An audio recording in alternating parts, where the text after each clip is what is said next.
Assalamualaikum warahmatullahi wabarakatuh. Semangat pagi teman-teman. Hari ini saya akan bahas Blue ya, di Blueprint. Nah, ini adalah public expose-nya dia, Berkah Prima Perkasa. Dia sudah lapor keuangan kuartal 4 2025. Jadi kita akan evaluasi karena ini termasuk saham yang rajin bagi dividen. Setiap tahun bagi dividen terus. Kemudian yield terakhir itu 6% lebih ya. Jadi perlu kita cek per sekarang seperti apa sih kondisinya Blue karena harganya sudah bergerak. Nah, sebelum itu kita akan coba diskusi mengenai apa itu Blue. Jadi dia ini adalah perusahaan yang bergerak di bidang apa ini nyebutnya ya? Printer, scanner, barcode, tinta gitu, consumable lah ya, printer label, stiker kayak gitu-gitu. Ini yang ada di bawah ini. Nah, itu adalah fokusnya dia dan bisnisnya ini pada tahun 2014. Jadi sudah lumayan lama. Ya, satu-satunya merek kompatibel yang mempunyai rekor muri lebih tinggi dari rekor muri tinta produsen printer, servis, variannya lengkap, toner kompatibel dan seterusnya. Nah, dia adalah vendor pos komplit dari hulu ke hilir, mulai dari cash drawer, printer thermal, kertas truk dan seterusnya. Visinya menjadi perusahaan printing consumable kelas dunia. Misinya menyediakan produk premium yang menjamin kepuasan pelanggan. Nah, ini struktur kepemilikannya dia, mulai dari PT Cetak Biru, Pak Herman, Pak Si Agung, kemudian Pak Fajar, Pak Rudi Tasrif. Nah, publiknya hanya 11,97 dan ini termasuk yang kena semprit ya dari OJK. Jadi nanti dia harus naikin ke minimum 15. Jadi ini harus ada perubahan di sana.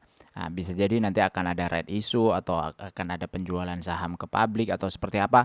Ya kita tunggu aja. Ini berita-berita pencapaian perseroannya, servisnya ada banyak ya, 27, 47 service center tinta dan seterusnya. Ini laporan keuangan. Kita langsung aja cek laporan keuangannya dia tahun 2025.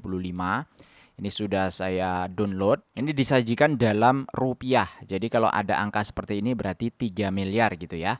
Nah, kasnya itu 3 miliar. Turunnya agak jauh nih daripada 2024 yang 6,6 miliar. Jadi penurunan lumayan jauh untuk kas. Kemudian jumlah aset lancarnya ini naik karena ada persediaan yang naik. Dan juga aset keuangan. Nih saya nggak tahu nih. Ini harus dicek nih. Terus selanjutnya ada aset tidak lancar, ini turun sedikit ya, 46 miliar ke 44 miliar, sehingga jumlah asetnya dari 109,3 ke 109,00. Aman sebenarnya kalau dari sisi aset. Utang usaha naik dan harapannya ini kalau naik seperti ini bisnisnya juga naik, namanya juga utang usaha ya, usahanya harus naik.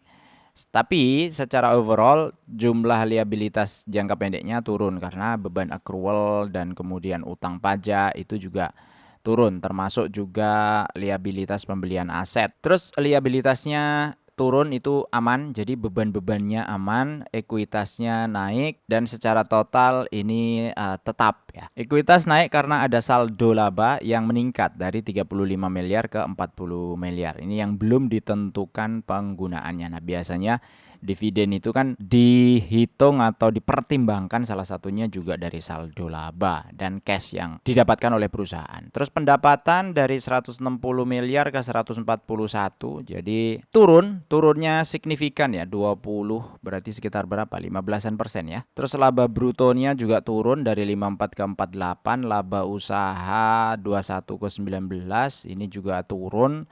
Laba tahun berjalannya turun sekitar 2 miliar. Coba kita kalkulator, 16,3 dibagi 14,4, 14,49, turun 11,4% ya. Lumayan ini, turun 11% tuh lumayan. Kemudian laba per sahamnya juga mestinya ya sama ya, turun 11%. Terus saldo per Januari, saldo laba maksudnya, per Desember 2024 itu adalah 35, tadi sudah saya sampaikan. Kemudian per Desember 2025 40. Ini ada kenaikan karena ada ada hasil laba tahun berjalan yang belum diminuskan terkait dengan pembayaran dividen. Jadi pembayaran dividen di 2025 itu mungkin baru interim, baru satu kali. Kita cek aja nanti. Terus penerimaan kas dari pelanggan ya memang turun karena salesnya juga turun. Nah, sekilas itu adalah laporan keuangannya. Kalau dilihat sekilas tidak ada